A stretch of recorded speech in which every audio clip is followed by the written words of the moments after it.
கர்த்தராகிய இயேசுவின் நாமத்தில் தொலைக்காட்சி நேயர்களுக்கு அன்பின் வாழ்த்துக்கள். இது 73ஆம் சங்கீதம் 25 வசனத்தினுடைய ஒரு செய்தி. அந்த செய்தி, அந்த வார்த்தை இப்படி சொல்கிறது. 73ஆம் சங்கீதம் 25ஆம் வசனம். ஏற்கனவே இந்த சங்கீதங்களுக்கு ஒரு 150 சங்கீதங்களுக்கு விளக்குரை பேசியிருக்கிறேன். அந்த நாளிலே இதை காலையில் வாசிக்கும் போது இந்த வார்த்தையை அதிகமாய் தொட்டது. 73ஆம் சங்கீதம் 25ஆம் வசனம். இது நம்ம எல்லாருக்கும் தெரிந்த ஒரு வசனம் தான். இருப்பினும் இந்த காலையிலே நான் வாசிக்கும் போது என் அதிகமாய் சிந்திக்க வைத்தது. அது மட்டுமல்ல, தேவன் அதிகமாய் என்னோடு இன்றைக்கு இடைப்பட்டார். ஏற்கனவே சங்கீதங்களுக்கு விளக்கோடு எழுதியிருக்கிறேன். ஆசீர்வாதத்தின் பாதை என்ற புஸ்தகத்துல 1, 2, 3 வெளியிட்டிருக்கிறேன். தேவையானால் எங்கள் தொடர்பு கொள்ளலாம். இது இன்னொரு வித்தியாசமான செய்தி. 73ஆம் சங்கீதம் 25ஆம் வசனம். இந்த வார்த்தை இப்படி சொல்லுகிறது. பரலோகத்தில் உண்மையல்லாமல் எனக்கு யார் உண்டு? பூலோகத்தில் உம்மை தவிர எனக்கு வேற விருப்பம் இல்லை. பூலோகத்தில் உம்மை தவிர எனக்கு வேறு விருப்பம் இல்லை. நாளுடைய செய்தி என்னவென்றால், what is the desire of your heart? இதை பலமுறை வாசித்திருக்கிறோம். பூலோகத்தில் உம்மை தவிர எனக்கு வேறு விருப்பம் இல்லை. இந்த பூமியில மனிதனாய் பிறந்த எல்லாருக்கும் ஏதோ ஒரு விருப்பம் உண்டு. விருப்பம் இல்லாதவர்கள் யாருமே இல்லை. ஆசை உண்டு. இப்படி சொல்லுவார்கள், புத்தனும் ஆசைப்பட்டான், ஆசையை ஒழிக்க. ஆசை இல்லாத மனிதர்கள் யாருமே இல்லை. எல்லாருக்கும் ஒரு ஆசை உண்டு. ஆனால் இந்த பக்தன் சொல்லுகிறான், ஆசா, உண்மை இல்லாமல் எனக்கு, உண்மை தவிர எனக்கு வேற விருப்பம் இல்லை. இது சொல்ல முடியுமா? உண்மை தவிர எனக்கு விருப்பம் இல்லை. ஒரு அரசியல்வாதிக்கு பதவிக்கு வர வேண்டும். ஒரு மாணவனுக்கு படித்து பெரியாராய் மாற வேண்டும். ஒரு வியாபாரிக்கு பெரிய பணம் செல்வனாக வேண்டும். இன்றைக்கு பாருங்களேன், இந்த அதானியும் அம்பானியும் எவ்வளவு மிகப்பெரிய செல்வந்தர்கள். அவர்களுக்கு பல தலைமுறைகளுக்கு சொத்து இருக்கிறது. ஆனால் புதிய தொழிற்சாலை ஆரம்பித்துக் கொண்டு இருக்கிறார்கள். காரணம் என்னவென்றால், இன்னும் பணம் சேர்க்க வேண்டும், இன்னும் பணம் பெருக வேண்டும். இந்தியாவை விலை கொடுத்து வாங்குற அளவுக்கு அவர்களுக்கு வசதி இருக்கிறது. ஆனாலும் புதிய தொழில் எல்லாமே அவர்கள் அரசாங்கத்தையும் விலைக்கு வாங்குற அளவுக்கு அவர்கள் இன்றைக்கு எல்லாமே அரசு தொழில் இருக்கிற எல்லாவற்றையும் அவர்கள் தனக்கு சொந்தமாக்கி கொள்ளுகிறார்கள். அப்படியானால் அவருடைய விருப்பம் அதுதான். வீட்டை மேல் வீட்டை சேர்க்கிறவர்கள், பணத்தின் மேல் பணத்தை சேர்க்கிறவர்கள், இதுதான் இன்றைக்கு அதிகமாக இருக்கிறது. இது மனிதனாய் பிறந்த எல்லாருக்கும் உண்டு. ஆனால் இங்கே இந்த பக்தன் சொல்லுகிறான், உண்மை தவிர, இந்த பூலோகத்தில் உண்மை தவிர எனக்கு வேற விருப்பம் இல்லை. அது உங்களுடைய சொந்த சாய்ஸ். நீங்க விரும்புவதும் விரும்பாதும். இந்த ஊழியத்தை நான் தெரிந்து கொண்டேன் 73ஆம் ஆண்டிலே. என்னை யாரும் கட்டாயப்படுத்தி இந்த ஊழியத்துக்கு அழைக்கவில்லை. தேவன் அழைத்தார். என் பெற்றோர்களோ யாரோ என்ன போதவரோ நெவர் இன்டியூஸ்ட். அப்படி சொல்லுவதற்கு எனக்கு ஆட்கள் இல்லை. அது துக்கமான ஒன்று. இன்றைக்கு பாருங்களேன், எத்தனையோ மாணவர்களை ஊக்குவிக்கிறோம். இதுவரை என்னுடைய ஊழியத்துல தலைமையா சொல்லுகிறேன், 2000த்திற்கு அதிகமான மக்களை நான் ஊக்குவித்திருக்கிறேன். இந்தியாவின் பல பாகங்களில் ஊழியம் செய்கிறார்கள். அதுதான் தேவனுக்கு கொடுக்கப்பட்ட எனக்கு ஒரு கிருபை. நான் என்னுடைய சபையில மட்டுமல்ல, என் சபைக்கு வெளியிருக்கிறவர்களை சொல்லியிருக்கிறேன். இடத்துக்கு போகும்போது, ஒரு சபைக்கு போகும்போது, நபரை சந்திக்கும் போது சொல்லியிருக்கிறேன், தம்பி, வாழ்க்கையில தேவ அழைப்பு இருக்குது. போல ஊழியர்கள் சொல்லுவார்கள். இது இவர்களுக்கு சொன்னார். இதை நான் தீர்க்க தரிசனமாய் சொன்னேன் என்பதை விட எனக்குள் ஆவியானவர் அந்த நபரை குறித்த ஒரு வெளிச்சம், இவன் வருங்காலத்திலே நல்ல ஊழியனா வருவான். இப்படி நான் சொன்ன பலர் இன்றைக்கு சென்னையிலும் தமிழகத்தின் பல பகுதிகளிலும் ஊழியம் செய்கிறார்கள். அவர்கள் ஒத்துக்கொள்வார்கள். அவர்கள் சொல்லி கேட்டிருக்கிறேன். 83ஆம் ஆண்டு என் சபைக்கு அவர் வந்தார். அன்றைக்கு சின்ன தொழில் செய்து கொண்டிருந்தேன். என்னை பார்த்தவர் சொன்னார், தம்பி நீங்க ஊழியம் பண்ண நல்லா இருக்குமே அப்படின்னு சொன்னார். இன்னைக்கு ஒரு நல்ல சபையின் போதவரா இருக்கிறார். மாதம் 35,000 வாடகை கொடுக்கிறார் சபைக்கு மட்டுமே. யோசித்து, அதாவது இதனுடைய கருத்து என்னவென்றால், இந்த விருப்பம் என்ன? நீங்க விரும்பாத ஒன்றை தேவன் தர மாட்டார். ஆனால் அந்த விருப்பத்தில் ஒரு அழகான வார்த்தை, உண்மை தவிர. ஒரு சின்ன கேள்வி, இந்த அவரை தவிர மற்ற எல்லா ஆசையும் இருக்கிறது. விசுவாசிகளுக்கு நிறைய ஆசைகள் உண்டு. புதிய புதிய நகைகள் வாங்க வேண்டும், அலங்கரிக்க வேண்டும், உலகத்துக்கு ஏற்றாற் போல் தன்னை மாற்றிக்கொள்ள வேண்டும், சிகை அலங்காரம், அல்லாவிட்டால் உடை அலங்காரம், நவநாகரிக அலங்காரம், எல்லாருக்கும் ஒரு ஆசை. ஆசைப்படக்கூடாத? இப்போ செய்யாம எப்ப செய்யறது இல்லை. அந்த அழகான வார்த்தை பூலோகத்தில். இந்த பூலோகத்துல எவ்வளவு, பூலோகமே அழகாய் பாடுவார்கள் சாரணோருதி. சீரழியும் இந்த மண்ணுலகம், சீர்ப்புகள் ஓங்கும் விண்ணுலகம். சீரழியும் இந்த மண்ணுலகம், இந்த உலகத்தில் தான் கர்த்தர் வைத்திருக்கிறார். பொல்யூட்டட் வேர்ல்ட், கரைபட்ட உலகம், மாசுபடிந்த உலகம், கோணலும் மாறுபாடுபான உலகம். யாரையும் புரிந்து கொள்ளவில்லை, யாரையும் நம்ப முடியவில்லை. யாரைத்தான் நம்புவது? இந்த உலகத்தை நம்பிக்கைக்குரிய மக்கள் ஒரு சிலர் தான். கணவனை நம்ப முடியவில்லை, மனைவியை நம்ப முடியவில்லை, பிள்ளைகளை நம்ப முடியவில்லை. நாள்தோறும் இந்த ஊடகத்தில் வருகிறது. தாயும் தகப்பனையும் சொத்து எழுதி வாங்கி நடுத்தெருவில் விட்டுவிட்ட பிள்ளைகள். தகப்பனார் இன்றைக்கு முதியோர் இல்லத்துல. யாரையும் நம்ப, அதாவது பெற்றெடுத்த பிள்ளைகள் நம்புவது ரொம்ப கடினம். மாறி வரும் ஒரு உலகம், அதை மாறாத ஒரு கர்த்தர். இந்த பூலோகமே சீரழியும் இந்த மண்ணுலகம். Polluted world. நான் வாழ்கிற இந்த உலகமே கரைபட்டு போன உலகம். இந்த உலகத்துல இதுவரை கேட்காத காரியங்களை கேட்கிறோம். சின்ன பிள்ளைகள் பாலியல் பலாத்காரம் செய்யப்படுகிறார்கள். சொந்த கணவனை கூலிப்படையோடு சேர்ந்து கொலை செய்யும் மனைவி, மனைவியை கொலை செய்யும் கணவன், பெற்றோரை கொலை செய்யும் பிள்ளைகள், பிள்ளைகளை கொலை செய்யும் பெற்றோர். அதாவது ரொம்ப உதாரணமா இருப்பான், ரொம்ப பிரச்சனை பண்ணுவான். ஆனாலும் கல்லானாலும் கணவன் சொல்லுகிற வாழ்க்கை மாறி அதே கல்லை கொண்டு அவனை கொலை செய்கிற மக்கள் என்று ஏராளம். இப்படிப்பட்ட உலகத்திலே பக்தன் சொல்லுகிறான், உண்மை இல்லாமல். ஒரு அழகான வார்த்தை, உண்மை தவிர. அப்படினால் அந்த அவர் யார் இருக்க வேண்டும்? என்னை கவர்ந்தவர், என் வாழ்வின் ஆண்டவர், நம்பிக்கைக்கு உண்மை தவிர. நம்ம சொல்ல முடியுமா அந்த உலகத்துல? கணவனை பத்தி சொல்ல முடியுமா உண்மை தவிர? மனைவி சொல்ல முடியுமா உண்மை தவிர? பிள்ளைகள் பெற்றோர் சொல்ல முடியுமா உண்மை தவிர? அவர்கள் வேண்டும். அவர் சொல்லுகிறார், உண்மை தவிர. அது அழகான ஆங்கில வார்த்தை, the desire of my heart. இது என் உள்ளத்தின் விருப்பம். அழகா பண்ணார். என் உள்ளத்தின் விருப்பம், என் உள்ளத்தின் வாஞ்சை. அதில் சொல்லப்பட்ட வார்த்தை, உண்மை தவிர எனக்கு வேற விருப்பம் இல்லை. வேற இது எப்படி? இது நமக்கு எல்லா விருப்பம் இருக்கு அவரை தவிர. அவரை குறித்து விருப்பம் இருக்கிறது. ஏனென்றால் அவர் பணம் கொடுக்கும் வல்லல். ஒரு வங்கி அவர், ஒரு மருத்துவராக இருக்கிறார், நம்முடைய வாழ்க்கையில் நடத்துவராக இருக்கிறார். சோர்ந்து போற வேளையில் நம்மோடு இடைப்படுகிறார்.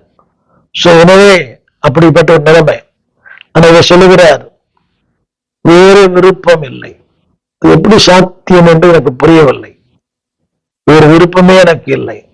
என்னை கேட்டுக்கொண்டிருக்க அன்பு பிள்ளையே, உங்க சொல்ல முடியுமா?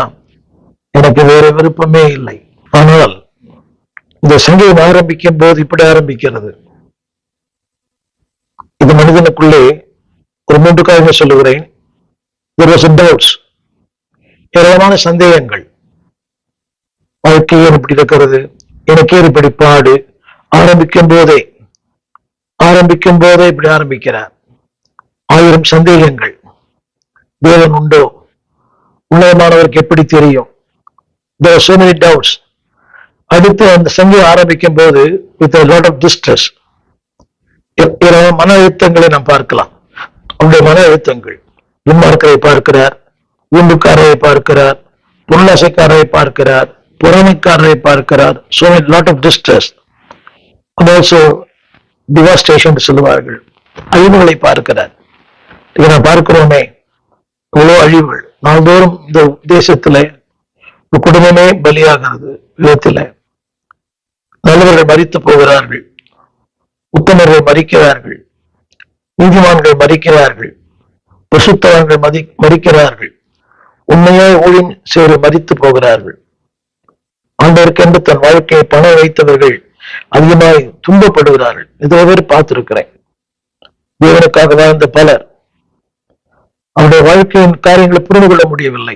உதாரணம், காலம் சென்ற எம்எல் ஜெபசிங் அவர்கள், அவருடைய பலவீனங்கள் மத்தியில ஜீவானந்தம் அவர்கள், டாக்டர் டிவிஎஸ் அவர்கள், அதிகமாக ஒருங்கி பழகிய நண்பர் ஜான் சாலமன் அவர்கள், எல்லாருமே அந்த வியாதின் கொடுமையினாலே அதிகமாக பாதிக்கப்பட்டு சிறுமைப்பட்டு உருவழிந்து போனார்கள். அப்படி அதெல்லாம் பார்க்கும்போது ஒரு மிகப்பெரிய கேள்விக்குறி, வேர் இஸ் காட்? ஆனால் அதே பக்தன் சொல்லுகிறான், there is a deliverance. இதனாலே இந்த செய்தி கேட்கொண்டிருக்க அன்பான தேவ பிள்ளையே, you might have doubts, you might have distress, you might have so many devastating, வாழ்க்கையில பேர் அழிவுகள் இருக்கலாம். கணவன், மனைவி, பிள்ளை, வேலை, ஆரோக்கியம், இதெல்லாம் இருக்கலாம். ஆனால் there's going to be a deliverance in your life. வாழ்க்கையில ஒரு மாபெரும் விடுதலை. நீ பார்க்காத, நீ கேட்காத, நீ சந்திக்காத ஒரு மாபெரும் விடுதலை கர்த்தர் வைத்திருக்கிறார். இதுதான் deliverance சொல்ல விரும்புகிறேன். ஒவ்வொரு மன அழுத்தங்களிலேயும் அவர் ரெண்டு காரியங்களை கொடுக்கிறார். there's a grace and there's a growth. ஒரு கிருபையை தருகிறார், அடுத்து ஒரு பரிணாம வளர்ச்சியை தருகிறார். வாசிக்கிறேன், கேளுங்கள். அதில் சொல்லப்பட்டிருக்கிறது ஆனாலும் தமிழகத்துல 23ஆம் வசனம், ஒரு வலக்கையை பிடித்து என்னை தாங்குகிறேன். 24ஆம் வசனத்துல முடிவிலே மகிமையில ஏற்றுக்கொள்ளுவேன். Grace and also there is a growth. ஒரு பெரிய கிருபை வைத்திருக்கிறார், ஒரு பெரிய மகிழ்ச்சி வைத்திருக்கிறார். Not only grace and grace, growth, strength. ஒரு வசனம் இருக்கிறது, வசனம் ஒரு வார்த்தை, நீர் என்னை நடத்தி. அடுத்த வார்த்தை 23ஆம் வசனம், என் வலது கையை பிடித்து தாங்குகிறேன். என் வலது கையை பிடித்து நீ தாங்குகிறேன். So he is close to me. வலது கையை பிடித்து என்னை தாங்குகிறார். இதெல்லாம் உண்மைதான். அழுத்தங்கள் உண்மை, போராட்டங்கள் உண்மை, பாரங்கள் உண்மை, கலக்கங்கள் உண்மை, எல்லாம் உண்மை. இதுக்கு மத்தியிலே is so near to me. Not only near, is so dear to me. இதனால அப்படிப்பட்ட விளைவுதான் ஒரு சின்ன காரியம். What is your choice in the life? அதாவது என்றைக்கோ ஒரு நாள் அல்ல, your choice in every hour. வாழ்க்கையின் ஏதாவது இந்த விருப்பம் என்பது ஒரு நாள் இருந்து போவதல்ல, ஒவ்வொரு நாளும், ஒவ்வொரு நிமிடமும், in every minute and every hour. இதைத்தான் பக்தன் சொல்லுகிறான், every hour. என்னை கேட்டுக்கொண்டிருக்க அன்பு தேவ பிள்ளையே, what is your desire in your life? வாழ்வு விருப்பம் என்ன? எனக்கு எல்லாருக்குமே பெரிய ஆளா வரணும், அவருக்கு எடுத்து இவருக்கு எடுத்து, அவரை கீழே தள்ளி இவரை கீழே தள்ளி, அப்படி எல்லாம் பெரிய ஆளா வரணும் அவசியமே இல்லையே. தேவன் உங்களை உயர்த்து வேணும் என்று உயர்த்துவார். ஆனா you have to face the distress. அழுத்தங்கள் உண்டு. சில நேரங்களில் நிறைய காரியங்கள் உங்களை விட்டு போயிடும். பவுல் சொல்லுகிறார் 2 கொரிந்தியர் 6ஆம் அதிகாரம், அதுல ஒரு வார்த்தை போட்டிருக்குது, ஒரு வார்த்தை, கனத்திலும் கனவீனத்திலும், அடுத்து பிரயாசங்களிலும் கண் விழிப்பிலும் உபவாசங்களும், அது ஒரு வார்த்தை 8ஆம் வசனம், கனத்திலும். இதுல கனம் உண்டு, அனுபவிச்சிருக்கிற கனம் உண்டு, சில கனவீனம் உண்டு.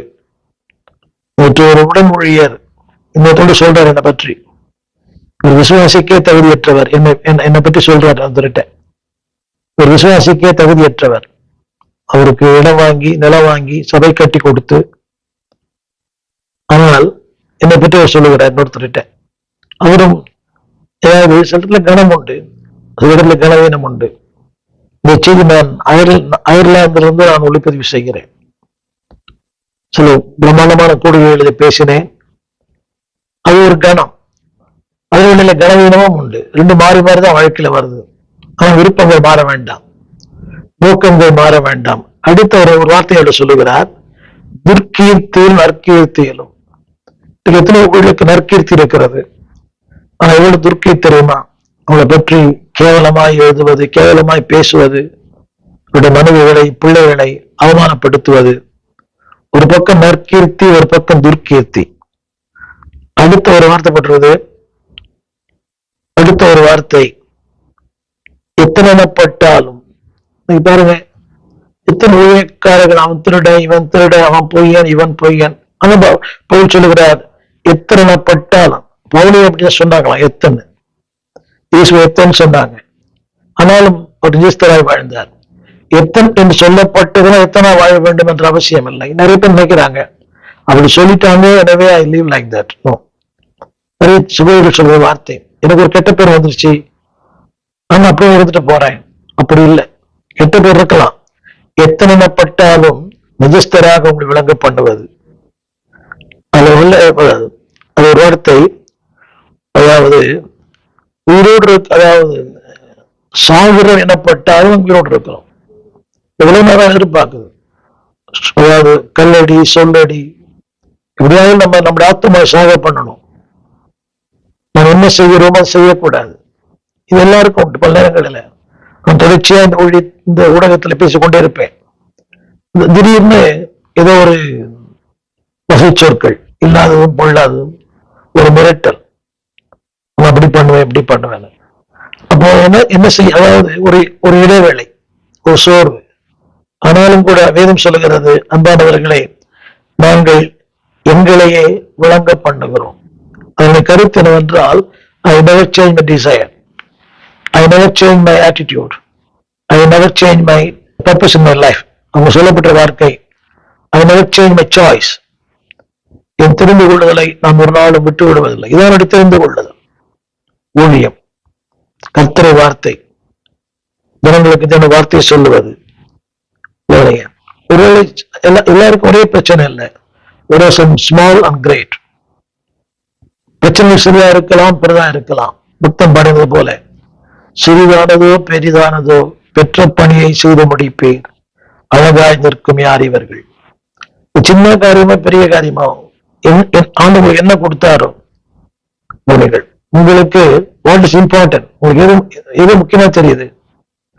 அந்த பக்தன் சொல்லுவான் 73ஆம் சங்கீதத்துல, இல்லாமல் எனக்கு வேற விருப்பம் இல்லை, நீரே என் விருப்பம், நீரே என் வாஞ்சை, நீரே என் நம்பிக்கை, நீரே என் விருப்பம். இன்னைக்கு ஒரு சின்ன கேள்வி, what is important in your life? வாழ்க்கையில எதை முக்கியமா நினைக்கிறீங்க? ஊழியம் அல்ல, ஊழியம் தந்தவர். என் விருப்பம் என்ன? ஒரு நான் சொல்லலாம் எனக்கு ஏதாவது விருப்பம்னு, ஆனா என் விருப்பத்தை அவர் அறிவார்.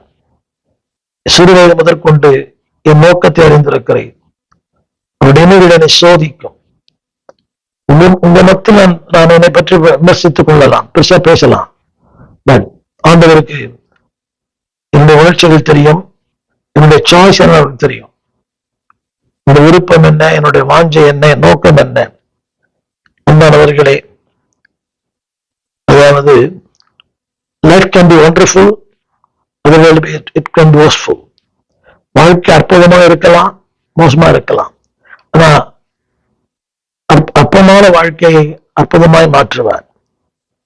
நீங்க அடுத்த வேலைதான் பார்க்காதீங்க. 73ஆம் சங்கீதத்துல அதாவது பலவானை பார்க்கிறார், அறிவாளியை பார்க்கிறார், பணமுள்ளவனை பார்க்கிறார். அதுல 3 நபர்கள் வருகிறார்கள். மிஸ்டர் பணம், மிஸ்டர் ஆரோக்கியம், மிஸ்டர் ஞானம்.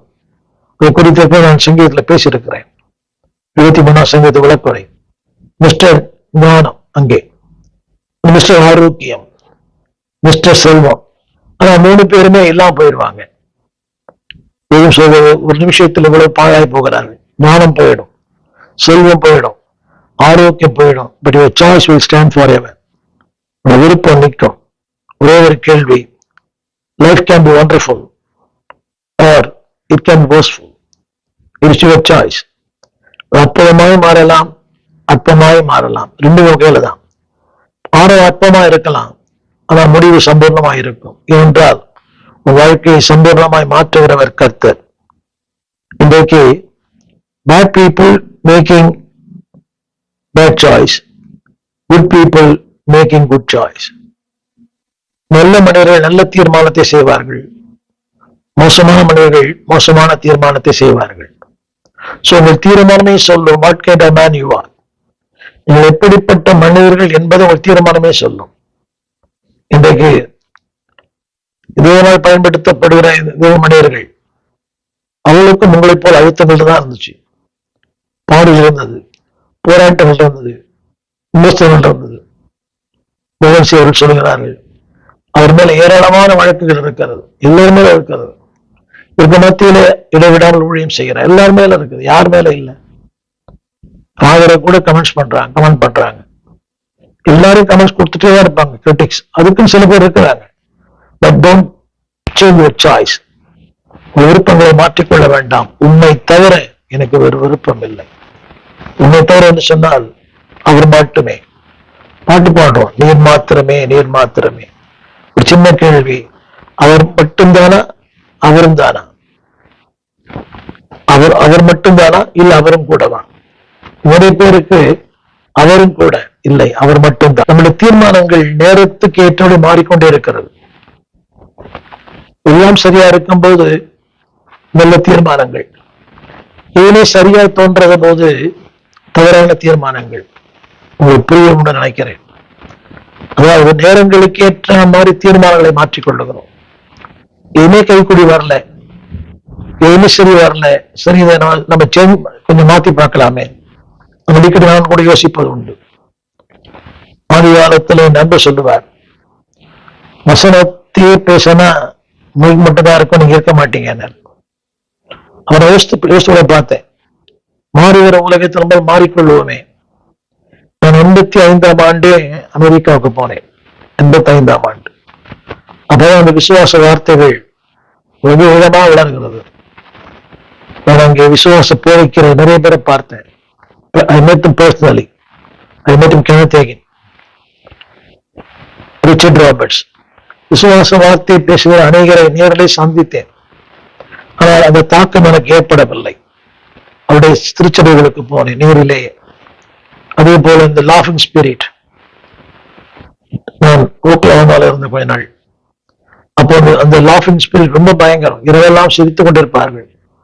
ஒரு 6 முடிந்த வெளியே வரும்போது 6 மணிக்கு போனேன். காலையில அதிகாலை 4 மணி ஆச்சு.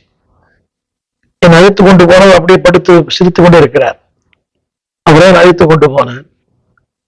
எனக்கு அதுல நாட்டம் வரவில்லை.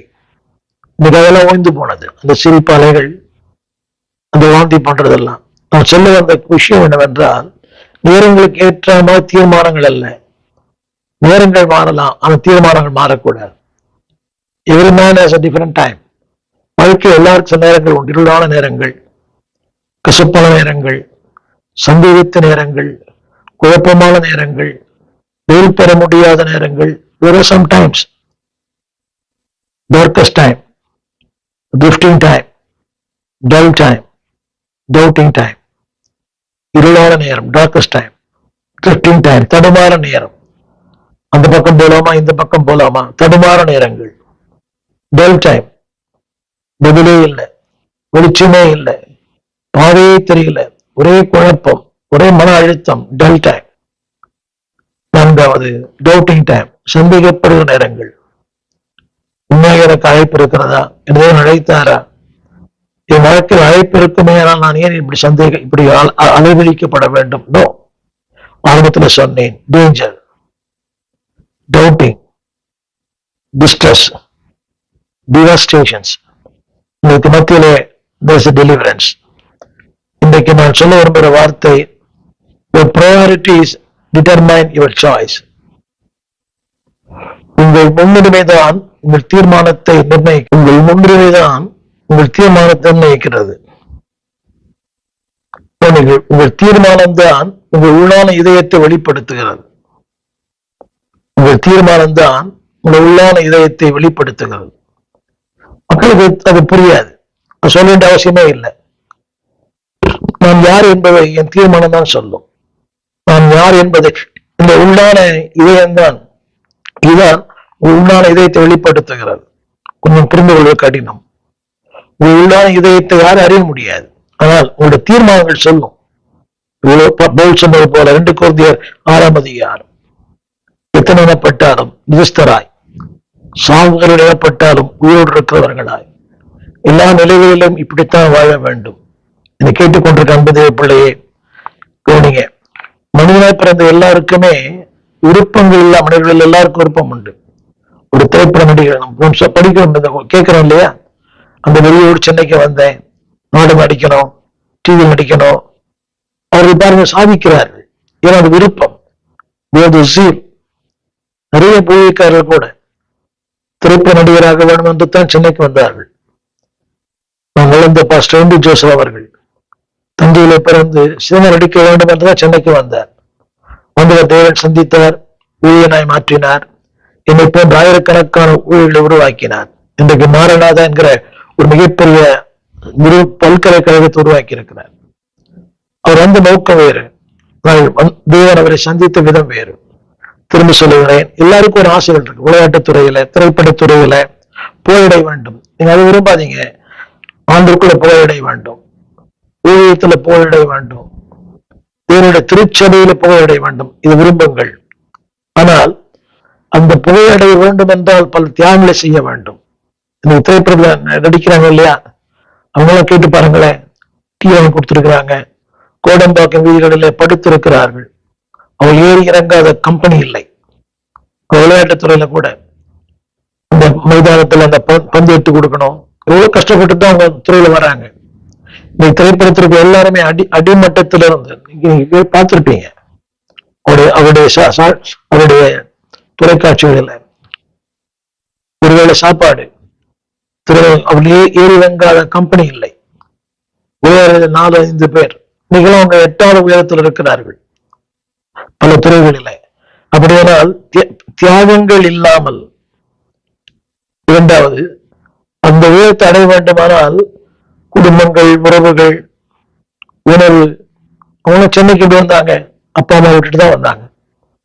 நான் சொல்ல அப்படி அதெல்லாம் விட்டு இல்லை பாருங்க. 5 பகல் இதற்கே உறவுகளை விட்டு விட்டு, உணவுகளை விட்டு விட்டு, ஓய்வெடுத்து விட்டு விட்டு இவர் அடைய வேண்டும், புகழடைய வேண்டும். அது புகழ் நிரந்தரமானதா என்பது கேள்விதான். ஆனால் அது நிரந்தரமல்லாத ஒரு புகழ். ஆனா இது நிரந்தரமான புகழ். இன்னைக்கு தேவனால் பயன்படுத்தப்படுகிற பல ஊழியர்கள் அவர் மரித்தாலும் இன்றைக்கு நாம் அவர்களை மறக்க முடியவில்லையே. ஒரு காலம் ஜஸ்டின் பிரபாகர் அவர்கள், ஒரு ஜீவானந்தம் அவர்கள், ஒரு ஜீசஸ் தினகரன் அவர்கள், இன்றைக்கு சொல்லிக்கொண்டே போகலாம். எல்லாருமே இன்னைக்கு வரிசைப்படுத்த முடியாது. ஒரு உயர்த்தின ஒருவரை குறைத்து பேசுவதில் எல்லாருமே கிரேட் சாக்ரிஃபிஷியல். இந்த தென் மாவட்டங்கள் இருந்து சென்னைக்கு வந்து இன்னைக்கு அதே போல தமிழகத்தை விட்டு வட இந்தியாவிற்கு போன எவ்வளவோ பேர் இருக்கிறார்கள். இவ்வளவு கத்து குறைத்திருக்கிறார். காரணம் தியாகம். எங்கள் விலாசம் போதகர் ஸ்டீபன் தேவகுமார், திறந்த வாசல் சபை, நம்பர் 65, பரமானந்த தெரு, 7 கிணறு, சென்னை 600001. தொடர்புக்கு 9841839287. மேலும் 0444318330. எங்கள் மின்னஞ்சல் stephenopendor@gmail.com. எங்கள் தேவ செய்திகளை யூடியூப் சேனலில் பார்த்து பயனடையுங்கள். தேவன் உங்களை ஆசிர்வதிப்பாராக.